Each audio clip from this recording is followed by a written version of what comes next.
All right, I am so excited to be with Emily Gowor today, and I wanted to introduce her properly. We met in a program I took recently, and I think there was like almost 50, 60 participants on the program from like all over the world. But I think one of her sharings really resonated with me. So I went to literally stalk on Facebook this person. And I read a lot of people's, coaches, authors, writers on the internet space, but something about her writing that day just really drew me in. And I was really curious about this person. And I found out that, she overcame depression when she was 19 and then proceeded for the next 15 years to really find out her purpose on this planet, which is to be an inspirational writer. And if you see her writing, you'll realize she's really on the right path. And then she has gone on to be a keynote speaker, presented on many different stages around the world, helped a lot of leaders.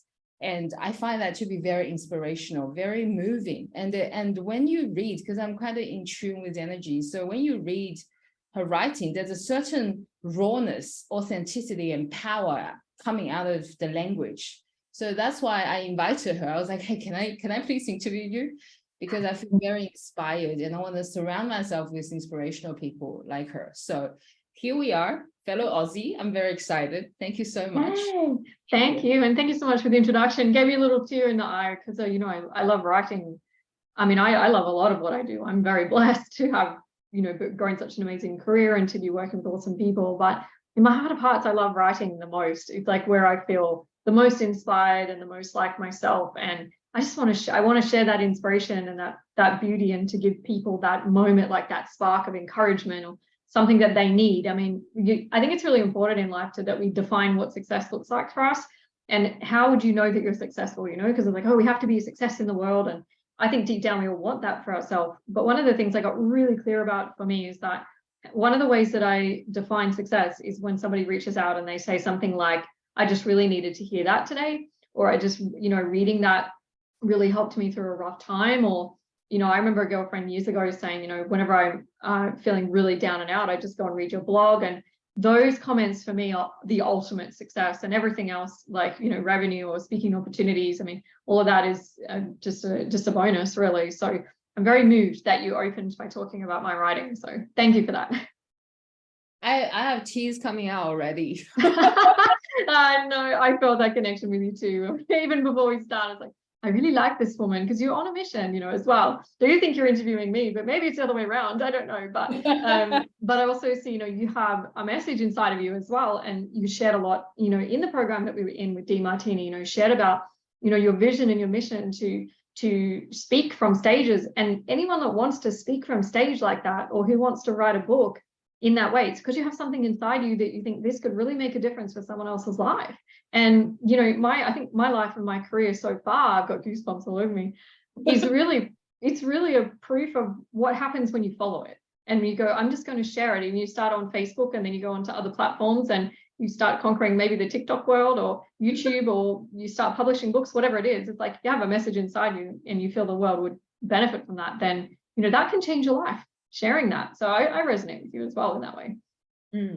So tell us a little bit about your story. Like in your book, Born Great, one of the earliest chapters, you said you were 19, you put your university degree on hold, and you felt like you kind of lost your mojo, even has like really dark thoughts and stuff. Like, but then you went on this like epic hero's journey, right? So just tell us the story and how you even generate such a good description. I've never had it described as an epic hero's journey, but that's the best. That's the best description I think I've heard. I mean, my story is that, I knew that I loved to write when I was in school, but I didn't really fall in love with like self-development probably until I was around 17. And that's when I started to put like the two essential pieces of my purpose together.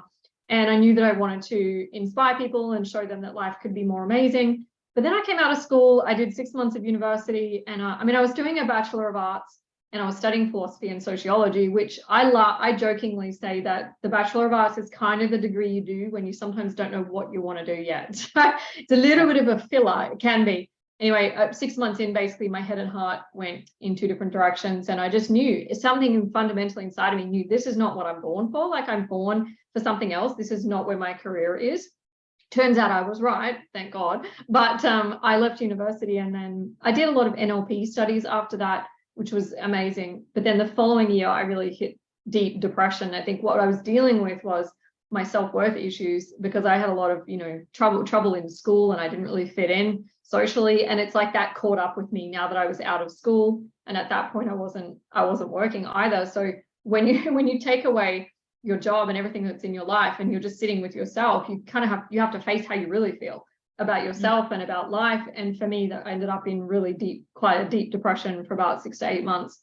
And it was, I did make a decision, like in I call it my rock bottom moment, where I thought about ending it all. Like you said, very dark thoughts. But it was in that moment that I decided, like, deep down, I didn't really believe that we're put here for no reason. I didn't think that life is random and that we're here to suffer. So I decided I would do whatever it took. And basically I made a commitment to at least give it a go. I was like, at least try everything you can to make amazing life out of this life. And if that fails, you can always come back to plan A. So you can always come back to that later, but I've never needed to, because I was so right. Like I don't know, my human suffering gave way to my truth. And the truth in me was that I knew I was born for something more.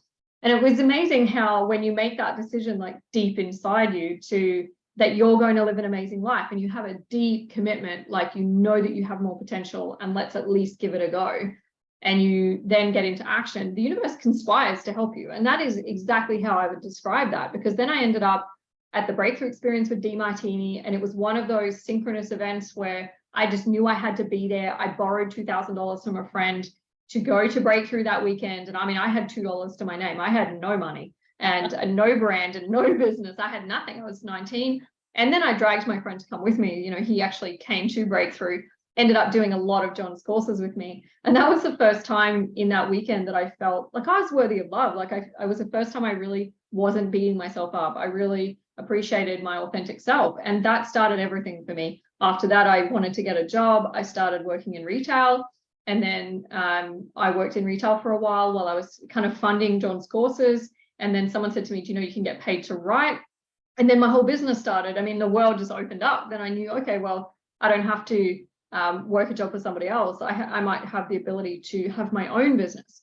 And at that point, I was maybe 20, like 19, 20 years old. I was super young. And that was the start of everything. Like coming now, I'm like 35. And, it's quite amazing to me when I look back over the last 16 years. But the thing that, and it's been a trajectory, like ever since that moment, but it didn't happen without effort. I think it's really important to say that. I worked my ass off, pardon the French. I did. I worked my butt off. I'm so determined and so dedicated. I'm so persistent because I made that commitment to myself at 19. That's where it comes from. It's like, I'm not going to give up on this. And when I make up my mind, I want to go in, and I'm not going to stop, even if I have obstacles along the way. I wanted to give myself an amazing life. So everything I do comes down to that commitment. So it was really a trajectory after that. You say that the epic hero's journey, but that was my breakthrough moment where I had to make a commitment for, first and foremost inside before I was going to be able to achieve anything on the outside. So can I ask that moment, whenever that moment was where you made the commitment, you made the decision, did you feel like was there a shift? Or absolutely. Was it a series of moments, or it was one? Well, it was like one. It's a great question. It was one really defined, I say a night. I say, how long is a moment? A moment meaning a split second. Not for me, it was like in the one evening. But I remember the moment when the shift happened. So in the evening, because I mean the heavy side of the story is that I was, driving up the highway and quite seriously considered running my car off the road, and thought about it, tried to do it, couldn't do it. And I was just feeling desperate. I didn't know what to do. I felt like I was lost in this big, big world. And in that moment, I do remember having this sense of, okay, it's not my time to go. So there was a little bit of a shift in that moment. But it was really when I was laying on the floor in the lounge room of my apartment, and I really just got super still. And I laid there and going, I don't want to do this anymore. I don't care if my heart beats again, like I'm done. In that moment, probably a couple of hours later, while I was just resting in that, then I felt this like truth inside me, that deep inside my heart, I was like, you're not put here to suffer, and you've got so much potential. It was almost like my higher self came in and gave me a lecture. It was like, girl, you're not done. You haven't even started. Like you can't write this off. You know, you'd be giving up way too much. So it was definitely that moment of like meeting my higher being or my higher self, or maybe my soul, maybe it was my heart, you know, it was a combination of those. But it was like that moment was enough for me to then be able to start transcending my human suffering, because I felt like I was about this big as a human being. I felt so small, and I had so much shame and so much stuff in myself that was like all these shadows, and I was just struggling with that. But I did know that I love self-development. I did know I love writing. Deep down, I knew that. And so it was like I kind of just had a moment where all the suffering stepped aside, and I was able to focus on the light, not the darkness. Corny, but true, you know.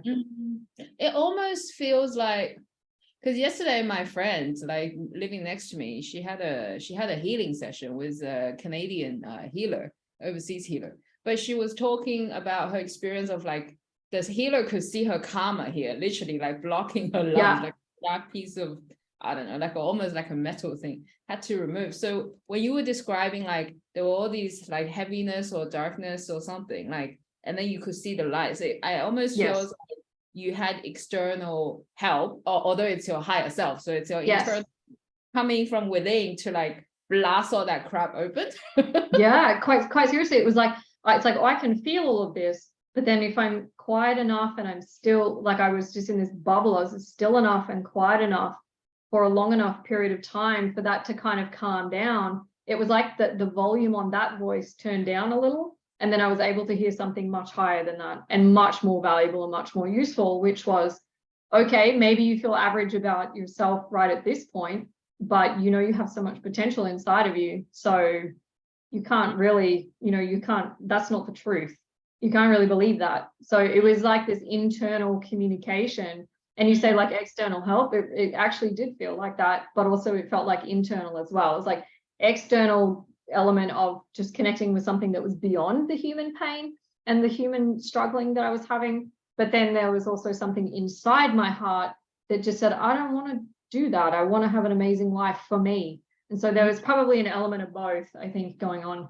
But it's a good way to describe it. It's like it just kind of got blasted out. And that connection, that really valuable connection with my higher self, if you want to call it that, or my heart, has pulled me through everything that I've then faced or done or needed to overcome in the last, 15 plus years or 16 plus years. So it was one of the hardest and one of the most valuable moments in my life, which is why it's always such a focal point of my story whenever someone says, where did you come from?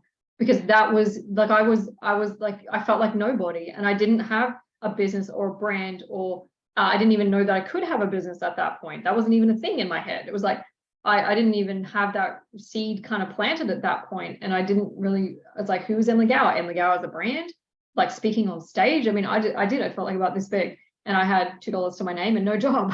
So it was really like, I was like, where am I going next? So I had nothing. And so I built everything or created everything from space of nothing. And I think it's really important for us to realize that sometimes you feel stripped back in life, and sometimes your challenges take you back to that point in yourself where you feel vulnerable maybe. But that is one of the most powerful places, because ultimately every day we're coming from a blank space. We just don't realize it. Yeah, that's for sure true. So can I ask, like, obviously that moment something shifted, and it's almost like you feel a visceral shift in your body, right? Absolutely. But like along the way, probably, I'm sure you had a lot of challenges. As I saw in one of your videos, Dr. John DeMartini said, Emily, I'm sure she had challenges, but she turns them into opportunities. So may I ask, like, in future moment or in moments of challenges, then do you go back to that moment to tap into the power, or how do you stay focused and on purpose? Yeah, it's a great question. It depends on the challenge. So there've probably been, since that moment at 19, there's probably been 2 moments where I thought, maybe I don't want to do this. So it would be inauthentic of me to say that I'd never considered that again, because it's not like it's all been, roses and candy and unicorns. That's not the truth of life. So, and I think anyone that's listening to this or watching this, you already know that intuitively, that that's not how life is. So I had one moment where I was probably about 2016, where I was having some financial challenges with my company. And I felt I was struggling, and I was still learning how to manage company accounts and finance, and I was feeling really overwhelmed. And I had a moment where I went, oh my God, I'm out. Like, I don't want to do this. It's too challenging. So that kind of took me back. So in those moments where I'd had maybe something that was, really significant, that really tested me, I definitely had remembered, hey, at the end of the day, you made a commitment. Like, don't you dare give up on that commitment. Because then I would kind of return to that feeling in me of like, I promised you. And it's quite powerful. It's almost like, even though I'm promising myself internally, it's like a third party saying, I promise you I'm going to give you an amazing life, but I'm doing it towards myself. And so a couple of moments like that, that moment plus another one where I felt really down and out. Mostly what was causing those feelings was that I felt really overwhelmed and overloaded. And in my experience, when someone turns to something like suicide or they're feeling really depressed, it's usually because there's a couple of big challenges that are layered, or questions that they don't have an answer to. And so it feels like it gives you the feeling viscerally like it's too much and it's on top of you. And I've noticed that that's pretty much what contributes to that. So when you start to basically itemize, okay, what specifically is causing that? Like, let's have a look at the content. So for example, with my company financials, it really wasn't a personal desire to end my life. It was a personal desire for some help to master this, so that I didn't want to end my life, so that I could use my company like as a vehicle, right? So I kind of noticed that's one of the ways that I deal with a lot of challenge in other moments. And I've had tons of challenges. I've had tech challenges where something doesn't work. I've had challenges where team pulled out on me. I've had challenges in certainly in the early years of my business where revenue was super choppy. I've had times where I was like barely paying myself. I had challenges where, like, my dad passing away. So I've had tons of challenges. I mean, but the thing that keeps me going is I really do love what I do. And I have a vision in my mind of what I want my life to be. And even though maybe sometimes it looks like you're a million miles away from that, I'm so inspired by that. It's why I'm living. So it's all very kind of, innately connected with that original moment for me, that it keeps being a source of inspiration for me. I don't know if that will ever change. And I'm okay if it never does, because it's allowed me to do so much. But when I face challenges, I do now tend to make them a little less dramatic, because I can be a little bit of a drama queen. Maybe it's the writer in me that goes, I want to elaborate this into a story. So you don't need to. So, but what I do try to identify really quickly in a moment where I feel like down, or I feel like I'm struggling, as quick as I can, I'm identifying specifically what the cause of that is. So is it that, I really wanted this person to come into this event that I'm running and they can't make it? What's bothering you? Is it that? Is it that you're stuck on chapter 4 of writing your book? Is it that you got, I don't know, a bad piece of customer service feedback? Is it that you can't see the solution to your marketing strategy? Like, what is it specifically that's bothering you? And I've gotten really good at quickly identifying it. So don't sit in it. Don't just sit in it and stew over it and suffer in silence. That's the worst thing you can do. I give myself a 24-hour buffer that if something's still bothering me inside of a day, I have to verbalize it to somebody. And then that has got me in a much healthier relationship with dealing with adversity, because I'm not bottling it and carrying it like I used to. It's more like, okay, this is bothering me and I don't know what I'm going to do with the front cover of the next issue of our magazine, and it's really annoying me. So I got to talk to my team about it, right? So that it lightens the load, it takes it off me, and then I'm not getting heavier and heavier as the years go by. So that has helped a lot, and has contributed to way less of those moments where I feel like I want to tap out, or I feel like I want to give up, and so that helps a lot. You got to break it down, otherwise it's too much. We're just human beings at the end of the day. So there's so much gold in what you just said. Like, there's different, firstly, that you made a distinction that when people are feeling like really down, like heavy, depressed or whatever, it's actually an overwhelm from different layers. So yes, it's things that are stacked. Yeah, they got to get specific and clear, like maybe get it down on paper, or as you said, talk to somebody about it. But do you recommend just talking to people, or they get it down on paper with themselves? What do you find is better? Combination of the two, but I would find that talking to someone's the most effective. So I would maybe get it down on paper. Like just the other day, I was going, I feel a little bit overwhelmed this morning. And I'm feeling like a little bit emotional. And the emotional is just feedback to let me know that there's something I need to address. I see emotions like a post-it note, like a little post-it note. The universe going, hey, you need to deal with it. You know, you need to address with it. And then if you don't deal with it, let's have some fun, right? If you don't deal with it, then it's like, oh, now there's this one, and now there's this one, and now there's, oh, hey, and it's like, oh my God, I can't see you. Like, well, no wonder. But it is like that, you know. This is why it's so important to deal with our issues. It's kind of, that was a bit silly, but you get the idea. Is that, so when you feel something and it's like, oh, there's things are really intense, and then you go, well, I feel really overwhelmed right now. Yeah, because there's like 4 post-it notes stuck on you. So okay, what is, you could even use this as an exercise. Use a post-it note system to start with and go, what's the first thing that's bothering me? Put it on a post-it note and just put it on the desk, or put it somewhere that's separate from your physical body. Like physically take it and move it away from you, so that you can say, okay, this is this problem. It's not in me. It's out here. So writing it down can be super powerful. But for example, like the other day when I was feeling really overwhelmed, the first thing I did was write them down in a bullet point list. So bullet point it, what specifically, let's pull all the emotion out. Okay, I'm feeling overwhelmed with what we're doing at the moment with one of the things is around the magazine, the first issue of that magazine that we're releasing. Okay, great. I'm having some challenges with that. The truth is that I was feeling pressured to deal with that day, but it wasn't quite time for me to do it because that was a Friday job, right? So, okay, the magazine's bothering me. This issue with this particular client that I don't know how to solve for them is bothering me. This other thing is bothering me. And I identified probably 4 or 5 things. And immediately I look at it on the list. I go, yeah, well, no wonder you feel overwhelmed. And then in that experience, first of all, there's some relief. And then there's this feeling of like, hey, it's not really me. It's just life. It's not personal. It's not my fault. It's just the things that are happening. Cool. Okay. And then the third shift is you feel calmer because you're, okay, now it's more tangible. I can see that. And it almost like makes you realize that we do sometimes blow, what I say, molehills into mountains. We make things sometimes bigger than they actually are. And that makes it a lot harder to find a solution. So I identified these things. As I wrote them down, I was even able to identify the 2 that were really bothering me. Out of the 5, the other ones were like, that stuff happens all the time, whatever. I've been through that a million times. Okay, great. And I also knew deep down I could overcome the other 2. So I was like, that's fine. So the next thing I did was like actually spoke to, basically she's like my 2IC in my business. So I said, and that was the second part. So first part, I wrote it down. Then I was like, I got to reach out to someone because writing it down on its own right now, not enough. So I was like, I'm drowning here. And I literally was like, I'm drowning. Have you got a moment? I'm drowning emotionally in this. And this, I can't have this today because I've got so much I need to do. And so I got on the phone with her, 20 minutes. I said, this is the stuff that's bothering me. She helped me reframe it. We made a plan, put a strategy. I got off the phone and did another 3 hours of really productive, focused work because I dealt with it, you know, and it was like, now it's not weighing me down because I've got it out of me. And that is a huge, I mean, there's a whole, that's amazing. That's a whole course of its own.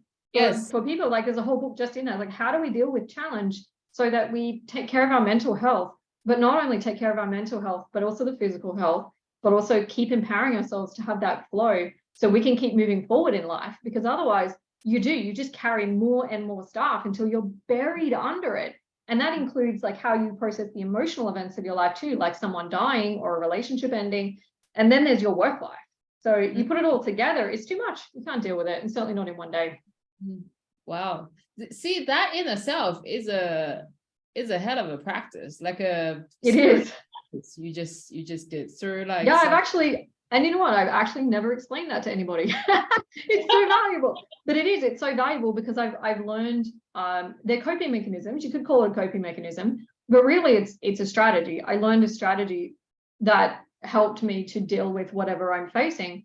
And sometimes maybe the solution doesn't happen overnight, or it remains as like a question that takes me a month or so to get clear about it. And sometimes it takes a year for something to become crystal clear because I need to do other things first. But at least it's out, and at least I'm conscious of what I'm dealing with at that time so that I know what I'm working towards. It's like, I know that this is what I'm solving. So then it's conscious, and it also it takes it kind of off me a little bit. But I've definitely had to do that through being so busy. Like you're going to have lots of layers. And at the end of the day, you're running a business and you're running projects, serving clients, you're working on marketing, you're doing sales, you're doing so much, you're managing a team. Then as a woman, it's like, well, then you've also got a bunch of hormones going on, which is a whole lot of fun. You know, you've also got hormones and physical health, and then you want to have a great relationship and you want to build financial wealth. And by the way, have a social life at the end of that. Long list, a lot of areas of life. Is like, what do we do to flow through and also try to master those too? It's not a simple thing. For sure. So tell us a little bit about all the things you're doing, because I know that you do so much stuff. I know there's there's like keynote speaking, there's a magazine. Tell us a little bit about all the cool things. Yeah, we can definitely do that. So yes, I have 12 books. 2 of those are anthologies. So they're compilations of other people's inspirational stories, which I've always had a soft spot for somehow. So we have a couple of books like that. I have probably 5 or 6 books that are self-development related. That is my favorite topic. I have a couple of books on book writing. I do have one book that is not PG. I had to get it out of my system clearly. So I've done a lot of different writings like over the years. So my books are definitely a part of who I am. I just released the last one in 2022. It's a beautiful book about purpose. So I have definitely the books. I spent 10 years in running my publishing company as well.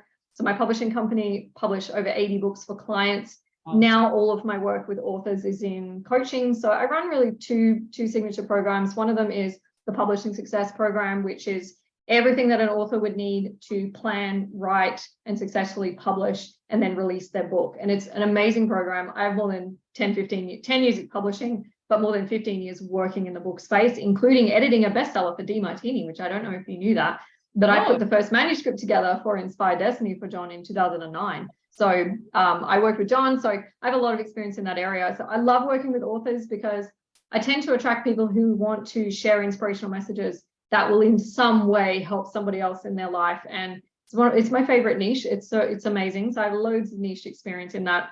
My other program is Extraordinary Life. So Extraordinary Life is like a membership program that I run, and we meet online 3 times a month and we work on your purpose, your goals, your life mastery, your strategy. And it's where I get to share the best of what has made a difference for me. So I love those 2 programs, but in a nutshell, I'm mostly running these 2 programs. Yeah, I'm writing books, and then we're producing a magazine, which will come out quarterly as well, which is called Extraordinary Life. So extraordinarylifemagazine.com, and the digital version is always free. So you can always have a look and online and browse it. So there's a lot of different things. I mean, for me, there comes down to sharing inspiration with the world in one way or another, whether that's my clients' books or it's helping somebody to share their coaching gift or their healing gift, or whether it's sharing my own messages. And we have some inspirational products and wall art coming out as well. We're going to be publishing my writings on like posters so that you could have them in your office or in your home. Probably have mugs, maybe t-shirts down the line as well. So we're also looking to share those because I mean I love writing, so we want to publish those not just in books but in lots of different formats as well. So I have a multi-dimensional career. Yeah, like I'm like, wow, most people talk about 80-20, but this girl goes for it all. Why not? 100. It's funny, just kind of funny. My mum lovingly says to me, she says, on a day where you feel like you're at 20%, you know, it's probably most people's 60%. It's, you know, I go hard or go home. It's just, I don't know if it's just my personality, or it's because I love what I do, or it becomes from that place when I was 19 where I'm remembering that I go, I'm going to make the most of it. I have burned myself out occasionally. I will admit, full confession. I do that, but over time, you know, I get better at that and just balancing things out. Things are much more organized. They flow better. And it's just, you know, having dedicated time sections for each thing. So, you know, every second week on a Thursday, I'm like fully booked out with one-on-ones. And then, you know, Mondays, it's like, okay, I'm working on this aspect of my work. So you just break it down. And because I'm full-time, I also don't have kids as well. And maybe there's an advantage in that too. But I give my whole self to it because I love it so much. So it's kind of, and it all flows together generally. So in the program we met, I remember you sharing in the chat that you also help coaches or most of on their messaging or something. Tell us. Lots of basically all of my customers or clients, whether they've been one-on-one or within my programs, I tend to work with authors and authors or aspiring authors, speakers, coaches, consultants. Mostly they're in the self-development space in one way or another. They're even in the business consulting space. And so because of that, like there's a really nice overlap that they have an interest in personal growth, but they also maybe want to share their message, but they also want to grow a 6 or 7 figure career around their services. And so because I have so much experience in that myself, I've also done some, and I have a knack with words. So I've also done some business consulting. I do have a business program. It's not currently running, but it will be soon. And I have run that program before, where it's more helping people with the packaging side of it. And I think it is because of 2 things, where one is that I have an ability to recognize the value in something. And then the second aspect of that is my ability to articulate that. And so really it's the writer in me combined with my business experience personally that has helped me to help other people to articulate what they do. Because sometimes it's the hardest thing, you know, and that comes across in book writing as well. Someone can't quite describe their book very well, or they need some help kind of pulling their content out. So for me, that's sort of a natural skill set that has sort of translated occasionally over into the business side, because people need help with that too. But it's very synonymous. Like I have clients that have done business mentoring with me that have also published a book with us, that are also now in my personal growth program. So I see people cross over because it's the same person, but they're working on, you know, 3 different aspects of who they are. So do very minimal like one-on-one business mentoring, but have definitely done consulting in that space. It's like I was when I first came into coaching like 2017, like full-time, and I went to this program. It was run by like an American group, like they're well known in the space. But I find they have like thousands of clients, and like from coaches from all over the world. Some are experienced, some are quite new. But I think the biggest struggle I see people have is their positioning. Like they teach marketing and stuff, but it's really hard for people to verbalize and describe like the mission statement. Like I was in that, it's an 8-week program. I was struggling with the whole freaking mission statement the entire time. Yeah. Sometimes it's difficult because it's like you can feel it, but you can't always describe it. And so I understand that absolutely. So, I mean, I have the purpose process that I take people through that I actually created an original tool back in 2015 that would help people to basically write their purpose statement, because they were so stuck. They're like, I don't know how to articulate that. I feel it, but I can't describe it. And so we created basically a formula, which was another inspired download in Emily's brain. And because I really wanted to help people, like I wanted to help them get a glimpse of like who they are and what it is that they're here to do. And so I created a tool that then ended up we licensed it to consultants around the world. And within 3 months of creating it, I was training consultants. I mean, I'm a bit crazy, I will admit.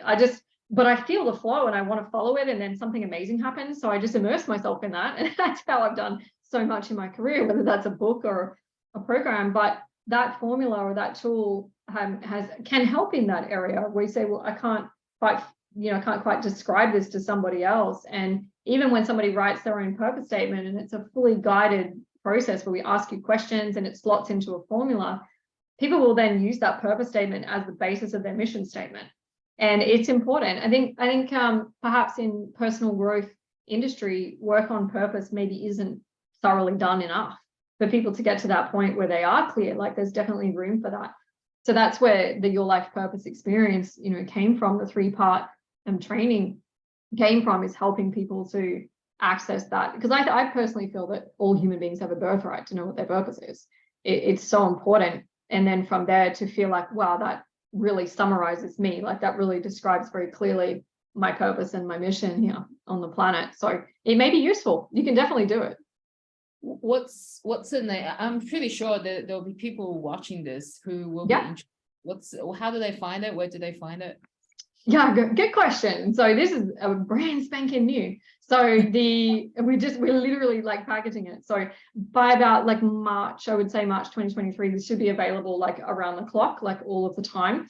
And so Your Life Purpose, you would basically, I think, log on to my website. We'll make sure that it's available from there. So you just go to emilygowor.com. As long as you spell my last name correctly with the GOWOR, you'll find it. But we'll have it available because people do need it. Like it's a starting point for an amazing life. It's the foundation for a 6-figure business. It's the foundation for a speaking career, and even just for, you know, a life that has tons of meaning in it. So I think it's really important piece. And once you have that, it makes all the difference. And it is very largely what made all the difference for me, is that I reconnected with my purpose, and that helped me, together with like self-development healing work. That's what helped me to turn my whole life around. I mean, and not even just turn it around. I mean, I started a whole new life, like the epic hero's journey, right? Yeah. And the purpose is always that guiding light, together with the commitment I made. It's just that purpose of going, well, I want to write, I want to inspire the world. I want to share messages. And then it's amazing, like as you go down your path of purpose and you pursue it, there's naturally a refinement process where you test things and go, okay, that really wasn't quite the right pathway for me. But then you come back to your purpose again and go, okay, maybe we'll try this. and then you find it gradually and it gets clearer over time. And just coming back to that space, like, this is the thing that I love to do, remembering your mission, what's in your heart, that helps a lot. And it does become like a compass that guides you through your life. And it's only a compass that you have inside you. Nobody can give you that. It's you finding who you are and what your gift is and what you feel like you're born to do. That becomes the ultimate guiding light in every area of life, even relationships, relationships and, work, business, finance, wealth, everything. So can I ask, like, when you first came up with your, do you call it purpose statement or my purpose? Yeah, it could be purpose. Originally, the formula, we called it the inspiration formula. Now we call the experience your life purpose, because it makes sense. Yeah. So when you first came up with your life purpose, was it as simple or as specific as being inspirational writer? Was that it, or it was a much? There was a little bit, there was a little bit more to that. So my inspirational, we call it my purpose statement today, would be something along the lines of, I just had it the other day. Did I write it down somewhere? As I had it, I actually just refined it a little bit when I was writing my last one. But basically, here you go. Like, look at this. Here's one I prepared earlier. So it's something like this, to show you an example. This is mine. So my purpose is to be an extraordinary woman, an inspirational writer who inspires humanity to find and fulfill their purpose by sharing messages of love, beauty, and inspiration. Oh, love it. That's my purpose statement. Something, and I'm tweaking a little bit, but because you kind of tweak it a tiny bit, but that's me. That's pretty damn close. And it's what I love most. And, regardless of whether that's through books or wall art or an inspirational magazine or, helping people with their messages, that's what it's about for me. So, and ultimately my who I'm really here to help. I say I want to inspire humanity. Who I work with most is messengers and healers who want to then help other people in that way as well. So it's quite beautiful, but that's an example of a purpose statement. Whereas I have a dear friend of mine who is a stuntman and also does martial arts and acts in movies, and he wants to write, direct, and produce movies that entertain billions, and he wants to share universal principles through those. So his statement has that, his purpose statement says that, basically it captures that for him. So the Your Life Purpose process is really powerful because it asks you foundation questions that help you to kind of start collecting the pieces. Then you write your purpose statement, and then in part 3, it's all about how are you going to go fulfill that in the world. So what are you actually going to do? Is it going to be a job or a business? Are we going to create products or services? What does that look like? And then all these questions just help you to get clear, because how often does somebody sit and ask you a series of questions like that so that you can get clear? I mean, it's how you get clear. So it's quite inspiring, actually. We have amazing feedback on it. So it's pretty amazing contribution. I mean, I love so many aspects of the work I've created, but that's up there, right up there. If I'm allowed to have favorites, that's up there. It's going to definitely be in my top 3 or top 5. That's so awesome. Actually, just the way you just describe your friend's one, the stuntman, the universal principles through entertainment, through business, through the movies. I'm like, oh, okay, I get it. It's almost like a Bruce Lee, but in his own way, right? So definitely. It's definitely a slightly different energy. He's very inspired by Bruce Lee, also by some of the other film directors. So he's also, I think, finding out, because he's acted in things, and he's produced an award-winning film that won an award at Cannes Film Festival. So he's done amazing things even since he committed to his path of purpose. Like, it's quite incredible. But he's finding his unique expression of that. So because nobody's ever going to be Bruce Lee again, but they will be, like in his case, like it'll be Michael Hode, or it'll be, maybe we're not like Louise Hay or Wayne Dyer, but I'm Emily Gowor. And so it's also embracing that the thing that you want to most pursue, there's nobody else on the planet that will ever do it just the way that you'll do it. And so you're needed and necessary. And I think sometimes we do that. We stand in the shadows and go, well, there's already a ton of inspirational speakers on the planet. True. But my humble opinion is that there's not enough, especially women, by the way. There's not enough. There's not enough of us. There's 8 billion people on the planet. And you're looking at a group of 100 speakers or 200 speakers. That's such a small percentage. It's barely even a percentage. It's so small. So I think, perhaps we underestimate the difference that we can make too. I'm excited to go through your tool when you become. Yes, I can't wait. I want to hear your statement. I definitely want to hear a statement and read it. It's a pretty amazing process. I mean, I love that kind of little body of work, mostly because of the way that it helps people. And people get either reconnected with their purpose. Maybe they already knew what their purpose was, but it gets clearer. They get these new distinctions, or they see something entirely new that they haven't seen about themselves. or about what it is they want to do, and things come into clearer focus, like you're adjusting the apertures and the lenses a little bit so that you can see your future more clearly. And ultimately, I mean, with your life purpose, what I wanted to do was give people a lasting glimpse of their destiny. And I really love that expression, because it's not just a quick flash.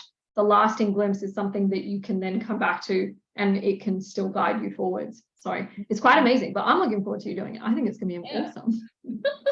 You know, I was as you were talking about all these things, I was already envisioning like inviting you to come to speak to my Chinese students.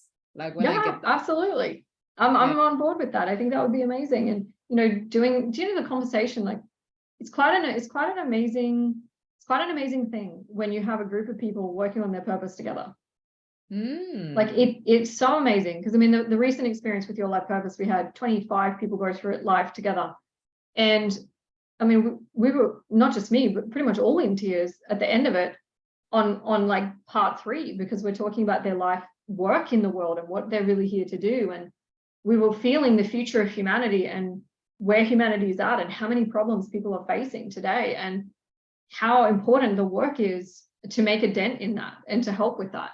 And we were all heart opened, and I felt really humbled for the whole day afterwards, because it's so moving when people do the thing they want to do, that they love to do, and what the difference that they make is so profound. So it's really quite an inspiring thing when people work on their purpose. I remember, I think a couple months ago, because in China, like right now, it's you know, one of the fastest, biggest economies in the world, but people, when there's material wealth, people are no longer fighting for survival. They're now going for thrival, but people are really not very fulfilled with their work, or because there's the conditioning that, you know, Chinese family, very family oriented. You should have, as a woman, go have kids, get married. But like women are really questioning that, like, really, is that what I want? So, and someone was telling me on TikTok, like in China, every day there's 400,000 searches on the word purpose. Whoa, in China? Yes, in the Chinese. Oh my God. It's like one of the highest search words. I was like, wow. That's incredible. That's here's me making a note of this and going, that's so profound, because people have that fundamental search inside themselves. Like in my latest book, which is called Reflections on Purpose, it's a series of like 30 short channeled inspired pieces all about purpose. But I basically opened that book by saying it's like the holy grail of life. Like we feel this, but it can be like a bit of a slippery fish at times, because you can't see it tangibly. Like you can't necessarily, you know, pick up something on the outside and say, this is my purpose. Although, you know, you will eventually find that it has to come from the inside. Like you have to connect inwardly. And that requires trust and faith and understanding with the aspects of you that are not tangible. The parts of you that are intangible are actually what give meaning to your human life. So it can be a little bit tricky. And also we have other things in the way, like I definitely did have self-worth stuff that was in the way, that was blocking for me, that was, I guess, holding me back, or I was feeling like I didn't deserve an amazing life originally. And thankful to John, because I literally don't know where I'd be without it. And I know I said that in the program. I don't know where my life would have gone if I hadn't discovered that body of work, because it helped me so much in that area. But it can also be that we have ideas about who we think we should be, or family opinions about what we're supposed to do with our life, and we feel stuck inside a social idealism or whatever it might be, like we've taken on responsibilities that are not really ours. So there can be a lot of reasons why people get they're not as clear about it. But it's so important, like, to find that, because it's a building block for everything else. Like, you know, I believe that there's, you know, one of the ways I describe purpose, and I talk about this in Your Life Purpose, is that everyone's purpose has at least 2 or 3 main ingredients to it. So the 2 for mine would be writing and personal development. And when I put those 2 together, that's my purpose on the planet. And so we talked about, like, what are the main ingredients of your purpose that go, yes, that's me. And then once you find those, you can build a whole life around it. Like, that's, you know, yes, you connect with it internally, but then you can build a whole business around it. You can build a whole career around it. I mean, I'm living proof of that. I know many people that have also done that too. So finding that out is really important. It's like the key to the door. It's really important. I feel like for me, it's speaking. Like, I think it could be writing, but definitely I'm not like as a brilliant writer as you. I think for me, it's speaking and inspiration or something. Like for you, it's Yes. the purpose bit. For me, it's like, I think people living up to their potential or something like that. Yep. Need to Yeah. work- So you may say right now it's speaking, because I can see this in you. This is so congruent. So, I mean, I'm a writer who also happens to speak. You may be a speaker that also happens to write. Right. So right. you just, and you feel that, I got goosebumps. Do you feel how different that is? And it's you. It's not better or worse or whatever. It's just different. That's where I feel most me when I'm writing. And then I speak to then help me to share those messages. So it's like I'm using that as a vehicle, but you might start out with, okay, speaking as part of it, and then potential. Okay, great. So let's play with that and journey with that for a while. Talk around that topic and see if something else pops that's even more profound where you find that. And it's interesting because as a speaker, and I've spoken on lots of different topics, but purpose has been the one that seems to be the most constant, that people want the most, that perhaps I'm also the most inspired by. So I keep coming back to that. I mean, you know, one of my books is called Born Great. One of my other books is about purpose. The other one's about being a messenger. So I look at the books that I published as well, that where I did the most inspired writing, and it tells me who I am as a speaker. It's quite interesting, and also it's how people know me. So I love that, because you gradually work out what your message for the world is, and then you can lean into that, you know, really powerfully. There's two areas I want to explore further with you. Like first one is what you mentioned about the self-worth piece. Yeah. And you did a lot of work. I think what jumped out for me initially when I heard you say something was like, you went to DeMartini program 33 times, right? Over 15 years or something. And over about probably 5 years, 6. No, well, correction. It's probably over about 12 years, but I did most of those in the first like 5 years. So. Yeah. So anybody who has that sort of commitment, like, gets my respect. I was like, whoa, because I've only done a lot, like 2 months ago. So I wanted to ask you, like, what made you keep on going back? Because he teaches the same method, right? Same methodology over 2 days. What made you go back, and what were your biggest transformations? Yeah, it's an awesome question. So probably about half of those attendances, by the way, I was actually facilitating his work. So, and supporting him. So personally, I've probably done maybe 16 or 17 breakthroughs for me, which is still a lot. And then there's all the work I've done with the method outside of the actual program, which has been a lot. But then the other side was also facilitating. But I will say facilitating and supporting in John's work is just as profound as applying it on yourself. So they were both very profound. But the thing that, I mean, my first breakthrough experience, and, you know, I know that he's been doing a lot of them online, but I did all of my breakthroughs in person, like all of them. And I remember my first breakthrough was so profound and so deep. I mean, it was just that deep that I was hooked. I was like, I know that I need this more than I probably need any other type of personal development work. So I was just in, like, right at the start, I knew I needed that. And I went back because of the magic of what his work enables you to see, feel, and experience. And also because over time, and so like every time I'd go to breakthrough, I'd have such a big breakthrough or such a new perspective. I'd come out and my life would be better on the other side. It's really difficult to not want to go back when you have that pretty much every time you go. And so I would then also be meeting great people, because it's quite an amazing community. Yeah, I'd be meeting great people. I was starting to get more opportunities. I then was also doing some work with John because I was helping write some of his content or do some of the editing and drafts. And so I was just really deeply immersed in that world. And every time I came out of breakthrough, I would be more empowered. I'd get these, ideas for what I could do next. And I felt so different. I felt more empowered, more myself. And that's why I wanted to keep exploring it. And it was such an amazing community. Like that first 5 years was so inspiring. And it set me on the track that I wanted to go on. And it helped me to empower myself to keep going. Because I also did a lot of other courses with John, like the training program, obviously, prophecy. I did Imperience twice, which was insane. That program with John, like 10 days of exploring the universe with John, is really full on. But I went to Houston and I traveled, and it was so profound. But the thing that I really, in hindsight, that I realized I love the most is that I believe when you peel away emotions, whether that's grief or regret or sadness or bitterness or guilt or shame, whatever that is, it returns you back to your true state. And your true state is knowing who you are, knowing your purpose and knowing what to do next, like having an intuitive sense of the next best action step to take. And so what I found is that every time I would use the Demartini method, I'd get clearer, something would shift, I would feel lighter, and then I would be more empowered to move forward. And every time I have an open heart, I'd want to write something. And then I saw the pattern. I went, oh my God, every time I'm having a breakthrough, I'm returning to being who I am. I feel more inspired. And then I want to spontaneously do the thing that I feel the most inspired to do. And then my writings got more and more profound as well. So, and that gives me goosebumps because I know that to be true. So even though I haven't done a breakthrough in several years, I have applied it myself and seen it transform personal relationships. For me, I have the highest value in my career. So I mostly will work on things that are surrounding that.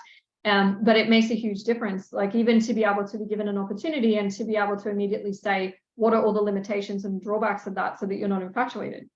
To be able to see things for what they really are, and vice versa, getting a challenge and going, you know what, that's actually perfect because now I get to do the thing I really wanted to do. And to be able to navigate your life more powerfully in that way is so profound. So kind of a big answer. Definitely my self-worth improved, but the thing I loved most was what started to happen afterwards and what came out of me in that state where I was no longer burdened by that emotion or whatever that might have been, whether it was subordination to someone else or, I mean, I did 4 Demartini methods on John, by the way, 4 full Demartini methods on John. And then I got the opportunity to edit some of his work. Oh, brilliant. It's cool. It's a cool manifestation because when I first met John, he was like up here on this, huge pedestal. I was like 19. I didn't have a business around. It's like, oh my God, hi, and then gradually now I just, he's amazing and he has achievements that are still very inspiring to me today, but I don't look at it and go, oh, he's so much more than me. I just go, wow, that's amazing. And I respect that. And I draw inspiration from that. And then I learn the best of what I can and I apply it to my life and I get on with it. So it's a different relationship to when I first started out, but I did a lot of work on John too. And I did a Demartini method on Tony Robbins. And that's actually 3 weeks, by the way, 3 weeks after I did the Demartini method on Tony Robbins, I created my original purpose tool. Oh, brilliant. Go figure. It's pretty cool. I think your tool, just the way you describe it, I think it's going to impact a lot of people. It's just a ripple starting. That would be amazing. At this particular stage, my intention is to have that always be available free and a DIY. You can do it yourself online. You can go through it. So we're going to turn it into that. I just know that in my heart, that's what I want to do. Yes, if we get brought in to facilitate it in a corporation, there'll be a fee attached to that. But one-on-one, I think people have a birthright. I really do. I really think people have a birthright to know what their purpose is. And it is the doorway to so much. So there's a very, very strong likelihood that will pretty much always remain the case. Because it's a contribution. I'm also passing on something that, is a legacy. I want to inspire thousands of people to find and fulfill their purpose. And finding the purpose is kind of a big deal. But it's interesting because, even though I've created this amazing purpose tool, a lot of my work feels that it's about, okay, now you know your purpose, let me help you fulfill it. So I love that. I love the journey of like being an inspiration, helping someone to master it, break through the challenge, get inspired, have the writings to keep you going. I love that part the most, but I also know the purpose piece is so important, which is where the tool came from. So it's like, okay, I want to help you get on your journey. So this is what will help you to do that. And I want young people to be able to do it. So not that I'm particularly old, but what I mean by, teenagers, because I fell through the cracks between school and life. I mean, I really did. Because a career counselor said to me, oh, well, you're good at this and this. And then she slapped a phone book of careers on the desk in front of me, like a yellow pages. I don't know if you have yellow pages. But basically they slapped a yellow pages of careers, slapped a book in front of me. Literally the pages were yellow. And I remember her saying, because you're good at this, like you're good at writing and you're good at this, so you could probably do these careers. And I remember sitting there, 17 years old, sitting there looking at her going, are you kidding? You didn't even ask me what I want to do. Like that was one piece that was missing. And it was like, okay, we're just going to funnel you through into whatever career might match your skill sets. Well, what if I want to develop a totally different skill set? It's like, you didn't ask me anything. And so I think that was part of the problem, because by then I already was interested in self-development. So I just remember looking at the book thinking my career is not in there. And as it turns out, I was absolutely right. Now, for some people it is, and that's more than enough. But I think a lot of people feel like they're falling through the cracks. And not just between school and life, but sometimes they're stuck between 2 phases of life where maybe they've come out of a divorce and they want to start their life all over again, but they need to make that transition. And if they want to recreate their life from scratch, then they need to know fundamentally who they are and what they want to do with their life first. So that's where that comes in. And it is, you're right, it's huge. Wow. You know what you just said is like the predicament and the pain point for like 99.999% of all Asian students, I would say. Right. Interesting. And just a few billion people. Just Yeah, a couple like, of billion people. I think everybody, basically. Yeah. Because you went on to be a writer, but then like in at least Chinese culture, right? Like I'm actually Australian Chinese, but my first 11 years was in China, and I now live in Taiwan, which is pretty much similar to Chinese culture, which is like, oh, you're gonna be like an engineer, accountant, lawyer, blah blah blah, to make a decent living. So if somebody want to be going into the arts, like writing, right, the natural family's tendency will be like, but that doesn't what make are money. you doing?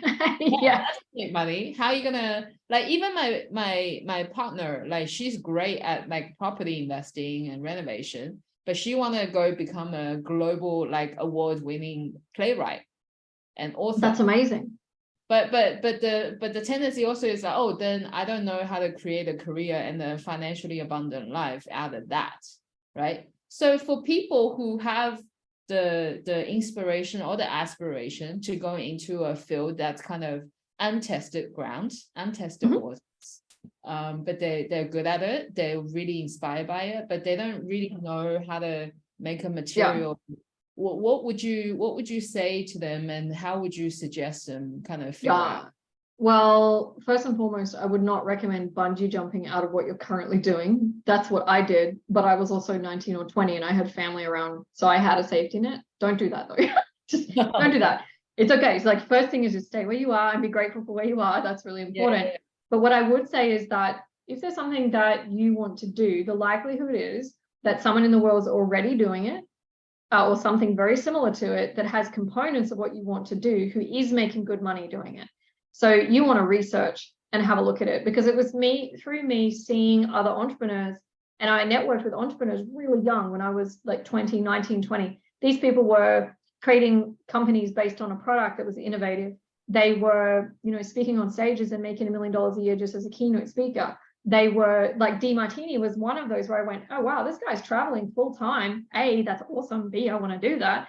And he's speaking on stage and he's got rooms full of people. It's like, okay, that's cool. I kind of like that. He's also got great books and he's doing media. And I looked at the world around me, and I instead of looking at people who were in safe jobs that they were miserable, don't base your life on that. You don't want to look up to that necessarily. Just go, okay, that's what they're doing. But what do I want to do? And then you look at the world of like the internet and what that makes available to us.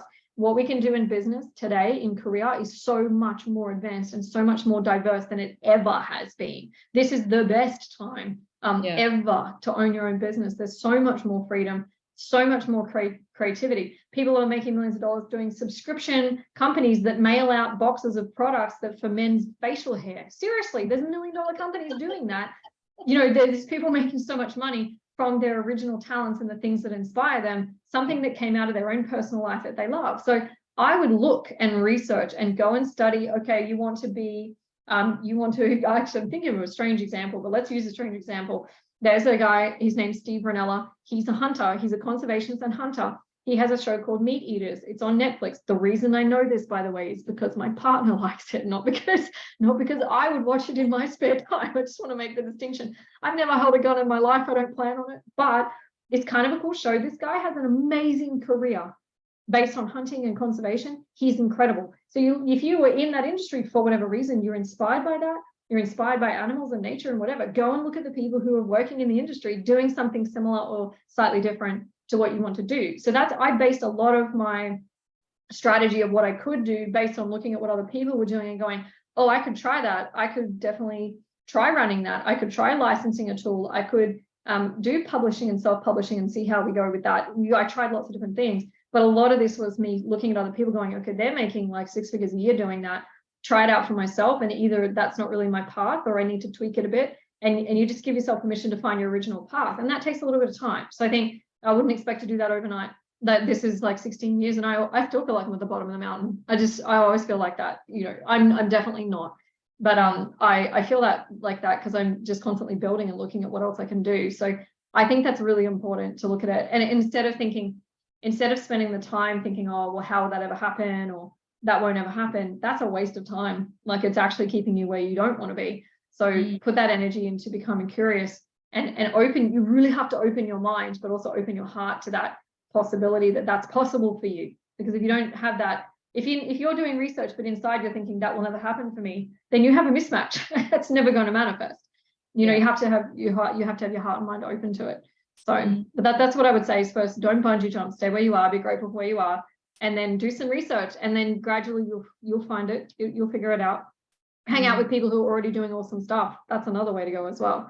And go learn from them, listen to the way they see life differently to someone who's stuck in a job they hate. It's a totally different conversation.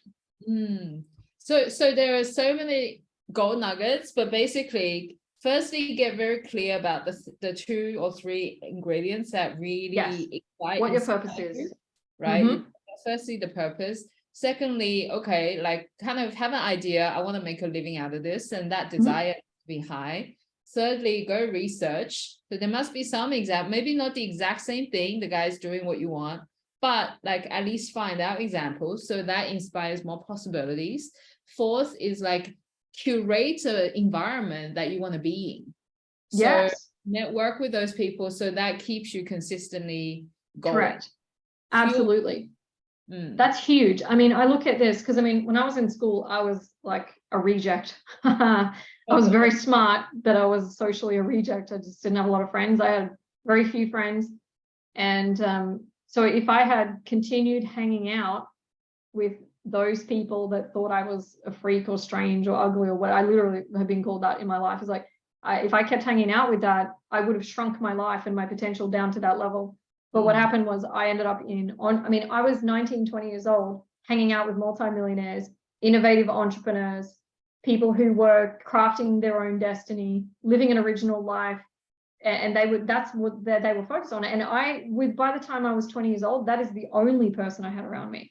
So there's no question in my mind that the type of person I've spent my time with has changed the way that I live my life. I mean, definitely. And now I would say very humbly, I'm also one of those people for other people. I wanted to be that. I want to show people. I remember watching the movie The Secret when I was 18 years old and thinking to myself, I want to be that person for everybody else. Like, I want to be the person that shows people how much more is possible. I want to show them that. So then I started hanging out with that. Then I spent a lot of time with John, which is a great influence to have. Spent a lot of time with John. I did, NLP. All of my friends, and I mean all of them, we have 2 or 3 things in common. One is we all have a business or are interested in business. We all have a very big interest in personal development, which is probably the number 1 thing that connects us.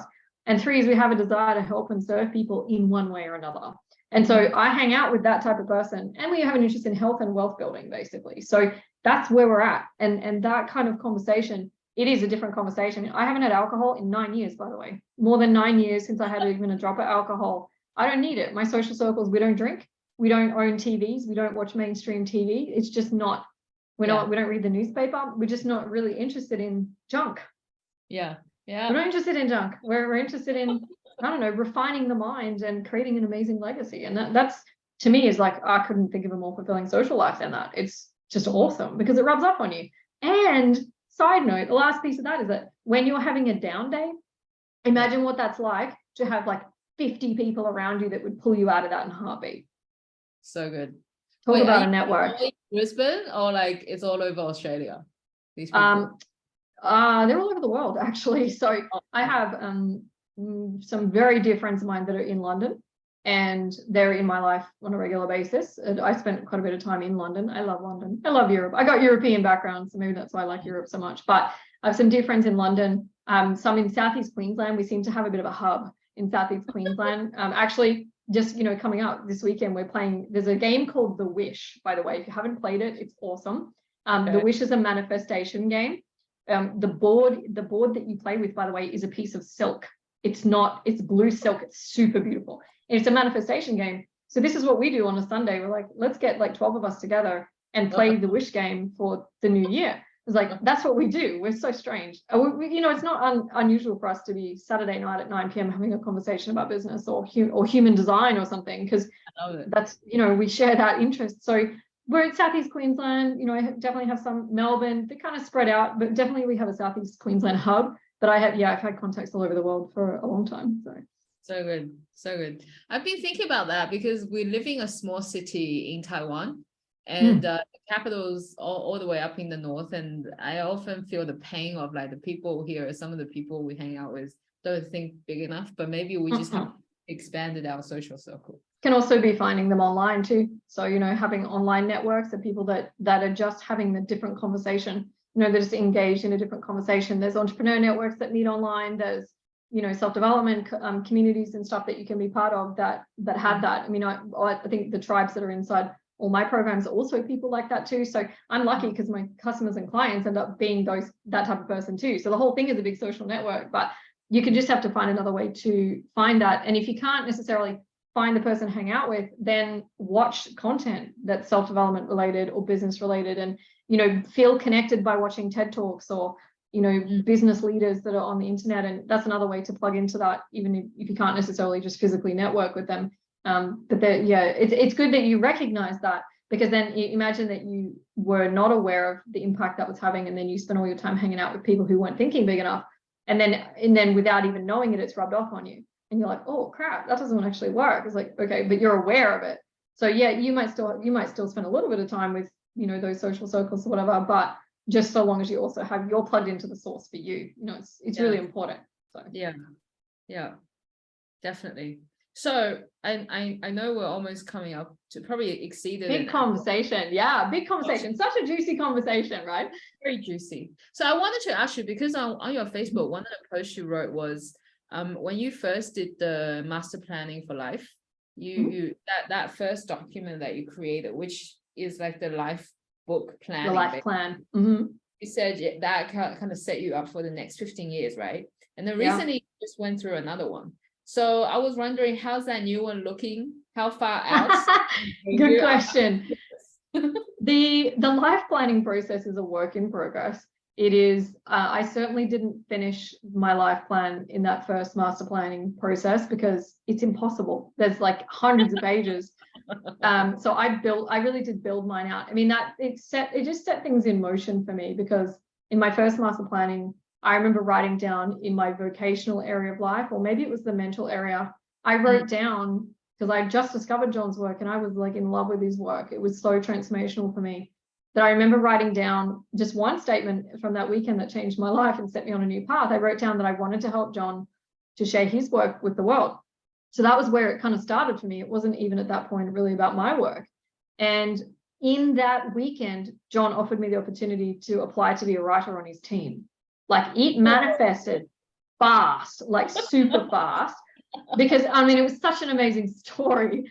I gotta share the story. So here's me, like, you know, tentative and meek, basically, in master planning, feeling like this big, and John's up here and I'm in here, you know. It's like, and I wrote this down because I just knew that I wanted to help. Now, by that point that I did the program, I'd written an article that went into an entrepreneur magazine, because I'd started my writing business the year before. And so I was writing for entrepreneurs. And then I found out, get this, that this is in Sydney at the time.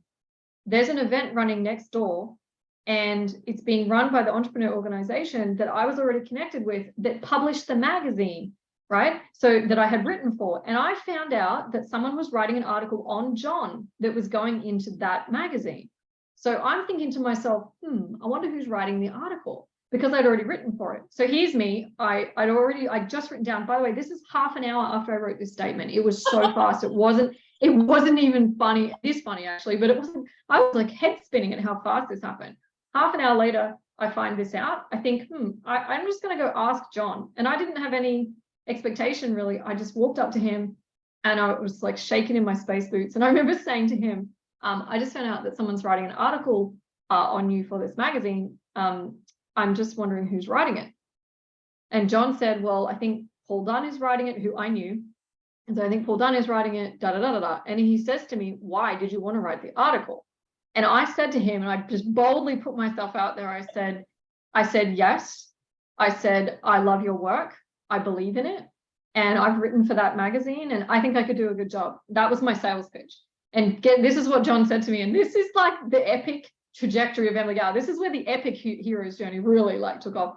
He said to me, I think we're going to let Paul write that article, but I'm looking for a team of writers to help me to share my books to help me write my books and put my content out. Are you interested in applying? I was like jaw drop, just a jaw drop moment. And I said, yeah, I'd love to. And 9 months later, I was working on the first draft of Inspired Destiny, right? And then it was just, what an amazing story. Like, it was amazing, because then after that, I was then, I had edited a couple of books for other people and done some ghostwriting. And then by the age of 23, I'd written and published my first book, because I got kind of headhunted to write a book of profiling entrepreneurs. Then that happened, and my second one came out. And as soon as my first book came out, someone said to me, she's actually grabbed me by the hands and she said, you're going to teach me how to write a book. And I remember thinking to myself, oh, I could probably do that, actually. And it was so organic, right? So we try to plan everything in life, but you can't. Like, my dad said to me before he passed away many years ago, he said to me, think about the greatest moments of your life. I'm like, yes, Dad. And then, so I thought about them. And then he said to me, how many of them did you plan? And I went, oh my God, I didn't plan a single one of them. So he was basically pointing out that, you know, you can have a plan to move forward, and you need that. You do, because otherwise you don't know what to do and you feel stuck. But you also have to let life work with you too. And if you're following your path of purpose, things like that happen. And I had so many events. I've had so many events like that in my journey that have unfolded like a red carpet in front of me, like my purpose. And it's felt that way. And so, yeah, that manifested. And then I started coaching authors. And then I was also doing, because of the self-development aspect, I was also doing personal mentoring. Then as I sort of started achieving more in business, I then was able to then start doing business mentoring. And you just follow the path, and it takes you to places you can barely even imagine. So the next 15 is in a lot of ways a continuation of some of the things I know that I love. Definitely the aspect on purpose, definitely more books, but that's not even a question. It's like I couldn't help myself. I couldn't stop myself if I tried. Definitely producing products and wall art to share inspiration, you know, definitely speaking on stages. So it's like an amplification of what we've already been doing. So so good. So my key takeaway from what you just shared, firstly, very inspirational. Secondly, is like a lot of preparation, because you got very clear about what you want to, and you're putting a lot of work, right? Like writing articles, networking, going to his courses, and then actually just being bold. Did you do some work on him already, like at the time, like the DeMartini method, as you said, on him? Yeah, I'd probably done 2 full methods on John by that point. And then because I wanted the gig, I then did 2 more between when I applied, and so that was about May, and when I started with him, which was January the following year. So I also did more, because I knew that it would help me to be able to not only land the job, but to do a good job of the work, which Inspired Destiny is a beautiful book. If you haven't read it, it's my favorite of John's books, actually. Is this on Amazon? Because I don't think. Yeah, Inspired Destiny from DeMartini. Yeah, it went international bestseller in like 8 days. It was so fast. And actually, you'll see my name in the back of the book under acknowledgements. So yeah, it was quite amazing. He's like, here's 200 and something pages of transcript. Make a bestseller for Hay House. And I was 21 years old, going, holy crap! Oh my God, how's that going to work? Is that together with his other editor, we did it. Doing that work, was that your dream coming true? Working on it was at the time, yeah, definitely, like absolutely. And then through that work, I realized what I really wanted to do was publish my own. So that was a natural progression, I think, because I was always a writer at the start of it. But I did love his job. I did love that job was one of the hardest and one of the most empowering things that taught me everything that I would need to know about writing a great book. And I still use and still teach to my authors today things that I learned when I was working with John. So great. They're all just kind of like foundations, brick by brick. Correct. Yeah. And it unfolds in layers. Like your purpose unfolds as it's a journey. It really is. It's a journey with a series of destinations. And in some ways you're always there, and in some ways you're never there. So this is why I figured it out after I turned 32, that you never really figure it out. I was expecting that I was going to get to this point where I'd figured my life out. And then I figured out that you don't figure it out. You figure parts of it out, and you figure certain things out, and then you get the next piece, and then you figure that out. And then so I figured that out now, at least. I figured out that you don't figure it out. It's a journey. So. But we still need to do the planning to kind of flesh out the details. Correct. It's both. I'd say it's in the way I would explain it for me personally, I'd probably say it's 60% planning, 40% playing with the universe and having some fun and magic and seeing what can happen. So it's like, it's even almost 50-50. It's like, I'm going to plan this. So I'm going to facilitate this event, and I'm going to have, this is going to be what my talk is going to be, or I'm going to deliver this program. And then the other 50% is listening to feedback, refining it, seeing how I felt about it, how did the person feel about it. That part can't be planned. It has to be experienced. So I personally believe in half-half, is that you're feeling and experiencing and you're listening to that, as well as you're making strategy and planning. For me, that's been a nice win-win combo of the two. So it's just because you're also, you sometimes need to do it in order to know that that wasn't for you. So that's that part you can't plan. You have to experience it to know it. And then that becomes part of your next plan, right? So they just dance together. Planning and experience go hand in hand. So it's a nice like ebbs and flow journey, like yeah, entire life. Yes, correct. So I just figured that out. I just figured that out, and it's quite, I'm still stumbling around in that a little bit, but I'm just observing that that's how my life has unfolded. Like I've lived enough of it, done enough in my career, achieved enough to look back and go, what was it that really worked and what didn't work, and what do I need and what's ultimately going to help me going forward. And you know, I heard another great analogy at a business event that I spoke at a couple of years ago. It was a female entrepreneur network, and one of the speakers, her name's Marla Yolanda. Marley's amazing. And she said something like that your business is a marathon, but you run it in sprints. And I really like that phrase, because it's also true, I think, for fulfilling your purpose, is that you push forward, but then you sit back, rest, reflect. You push forward, you sit back, rest, reflect. And you do that every day.